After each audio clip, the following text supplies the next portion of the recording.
Hello, first graders. This is Miss Rhodes with today's Read Aloud. This is the cover of my book. It doesn't give us much information, does it? Just this. It's an old broom.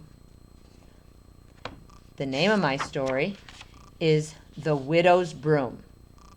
The author is Chris Van Allsburg. You might know other books by Chris Van Allsburg.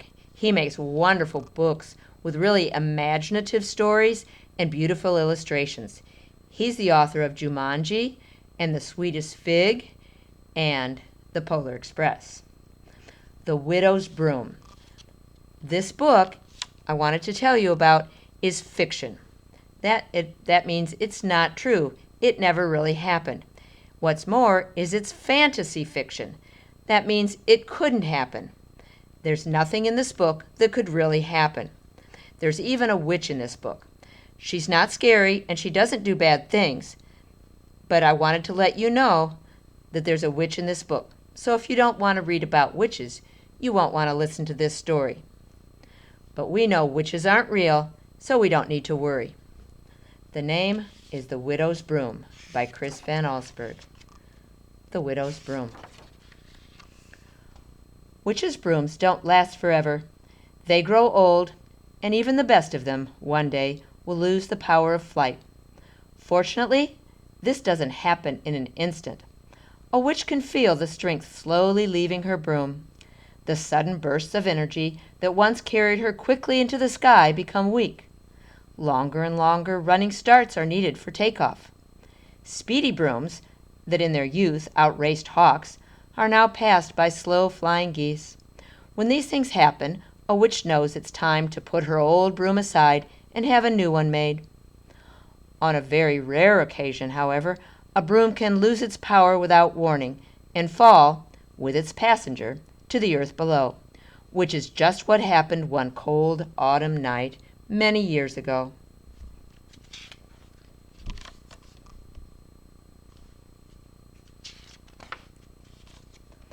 Out of a moonlit sky, a dark cloaked figure came spinning to the ground. The witch, along with her tired broom, landed beside a small white farmhouse, the home of a lonely widow named Minna Shaw.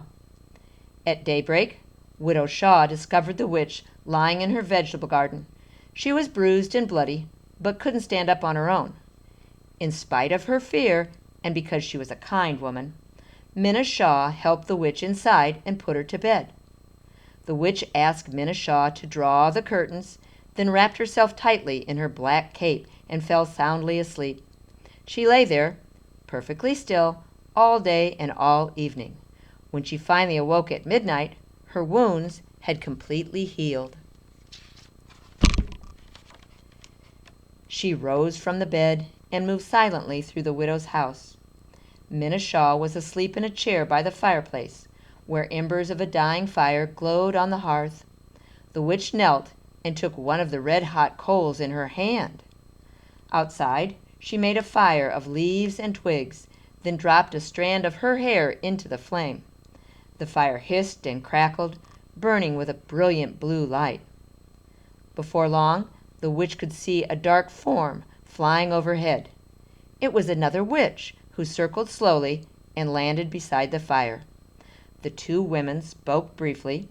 The first was gesturing toward the garden where her old broom rested. Then they sat side by side on the second witch's broom and flew off over the treetops. When Minna Shaw woke up, she wasn't surprised to find that her guest had gone. Witches, she knew, had unusual powers. It didn't surprise her either when she saw the old broom had been left behind. The widow guessed it had lost its magic. It was an ordinary broom now, just like the one she kept in her kitchen. She began using it around the house and found it was no better or no worse than the broom she'd used before. One morning, Minna Shaw was still in bed when she heard a noise coming from the kitchen. She peeked in and saw something that made her heart jump. There was the broom, sweeping the floor all by itself. It stopped for a moment and turned to the widow, then went back to work. At first, Minna was frightened, but the broom seemed harmless, and what's more, it was doing a very good job. Unfortunately, it swept all day long. In the evening, to get some peace, she locked the broom in the closet. But when it tapped on the door for more than an hour, Minna felt guilty and let it out.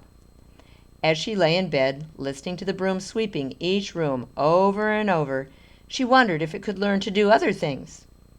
In the morning, she led the broom outside and found that it was a very good student. She needed to show it how to do something only once. Soon the broom could chop wood and fetch water, feed the chickens and bring in the cows from the pasture. It could even pick out simple tunes on the piano. Not a week passed before the widow's neighbors, the Spivies, found out about the broom. Their farm was just down the road, the only place around. It was one of the 8 Spivey children who saw the broom first. When the boy told his father, Mr. Spivey ran straight across the road to the widow's house. "Is it true?" he demanded. "Did she really have such a broom?" "Oh, yes," Minna answered. "It's wonderful." She told her neighbors all about the broom the witch had left behind. When she took him around the back of the house where the broom was hard at work splitting wood, Mr. Spivey was horrified.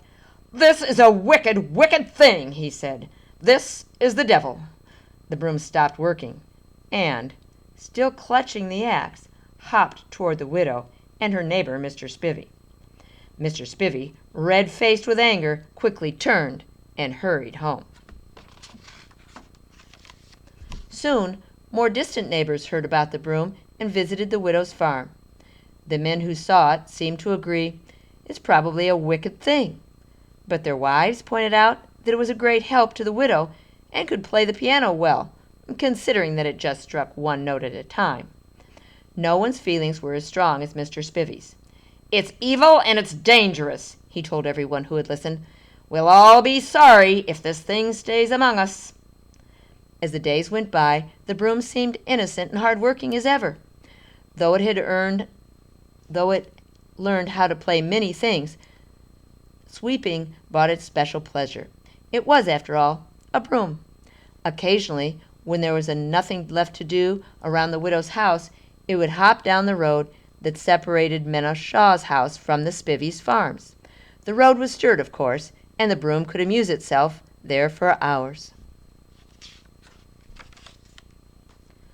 One afternoon, 2 of the Spivey boys and their dog walked along the room where the broom was happily at work. Soon, when they saw what it was doing, they kicked small stones at the broom that it had swept away. It swept it back out of its path. The broom ignored them and shuffled off to sweep another part of the road. But the Spivey boys would not leave it alone. They called the broom names. When it continued to ignore them, they picked up a couple of sticks and started tapping the broom's handle. Finally, it stopped sweeping. The broom turned to the 2 boys and knocked them both on the head so hard they fell to the ground in tears. The broom hopped off, but the Spivey dog ran after it, yapping and biting at its bristles.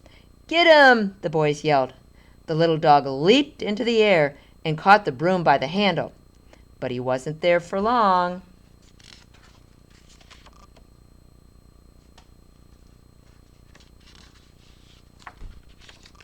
That evening, Mr. Spivey drove his wagon up to the widow's house. He was not alone. 3 men from the neighboring farms were in the wagon, along with a long wooden stake and coils of rope. Mr. Spivey knocked loudly. When she opened her door, Minna was frightened by what she saw. "We've come for the broom," her neighbor told her. "It's beaten my sons and likely done worse to my dog. The poor animal is nowhere to be found."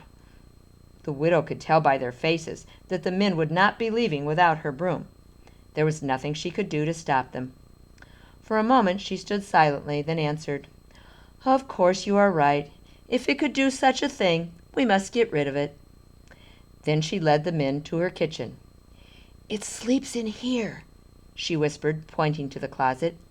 "If you move it carefully, it will not wake up." The men knew how strong the broom was, and they hoped the widow was right. They opened the closet, revealing the slumbering broom. One of the farmers took it out and gently held it against the stake, while the others wrapped it in yards of rope. They carried the broom outside, drove the stake into the ground, and gathered straw around it. Mr. Spivey lit the fire. In no time, flames turned the broom to ashes.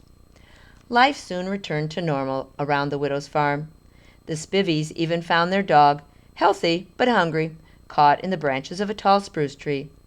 Then one morning, Minna Shaw called her neighbors with frightening news. She had seen the ghost of her broom. It was as white as snow and moved through the woods at night carrying an axe.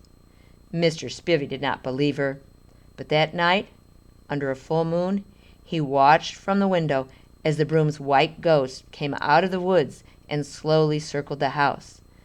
The next night returned, circling even closer, and the night after it came again, tapping lightly on the Spivey's door.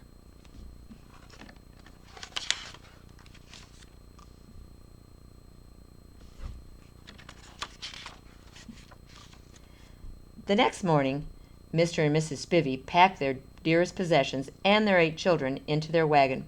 Mr. Spivey tried to convince the widow to leave with them, but she chose to stay behind in her little farmhouse. She went down to the road as the wagon pulled away and waved goodbye to her neighbors. "You're a brave woman," Mr. Spivey called out. That evening, the widow fell asleep in her chair by the fire. She'd been listening to music, simple tunes, played one note at a time on the piano. A gentle tap on her shoulder woke her. She looked up and smiled at the broom. Not a ghost at all, but still covered with the white coat of paint she'd given it. "You play so nicely," Minna Shaw said. The broom bowed, put a log on the fire, and played another tune. Isn't that a neat story? Did you understand what happened? The widow is a lady that doesn't have a husband. Her husband has died. She lived by herself in a little house in the woods. One day the witch, who was flying on her broom, fell to the ground because the broom stopped flying. It lost its power. When the widow, the old lady, found the witch, she took her inside and put her to bed. And the next day, the witch was just fine. And the witch built a fire, and another witch came and took her away in a new broom. But they left the old broom behind. The widow saw that the broom could sweep all by itself. It had magical powers because it was a witch's broom. Then she taught it how to do other things, like feed the chickens and chop wood. It was very helpful. It could even play the piano. When the neighbors saw the broom was doing work, they decided it was kind of evil. It must have special powers, and they were afraid of it. The neighbors, the Spiveys, really were afraid of it and wanted it gone. Other people said, well, it's fine. It helps the lady. It can sweep, it can chop wood and feed the chickens, and it can even play the piano one note at a time. But Mr. Spivey said it wasn't to be trusted, that they should get rid of it. One afternoon, when the Spivey children were out in the road playing, and the broom was busy sweeping the road, the Spivey children started to tease the broom. They were mean to it, threw stones at it, tried hitting it with sticks. Finally, the broom had enough and couldn't ignore them any longer and tapped them both on the heads, knocked them to the ground. So then the dog chased the broom, and when the dog bit the broom flipped it off, flying high into the sky as the children watched.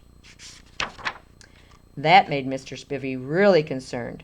So the next day he came with some neighbors with some rope and demanded that they take the broom away.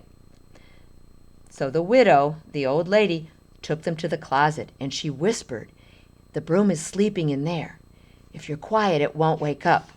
And they were afraid of the broom because they knew it had these magical powers, so they had to be careful and quiet. And they took the broom and wrapped it with rope, put it on a stake, a big stick, drove the stake in the ground, and set a fire, and the broom was burned to ashes. The widow was sorry, and the neighbors went away. They knew they'd gotten rid of the broom. They didn't need to be afraid of it anymore. Then, suddenly, people noticed there's a white broom with an axe in the woods. The widow said it was the ghost of the broom. The Spivies were afraid of it. They packed up and they left. They don't live there anymore. But the widow didn't go.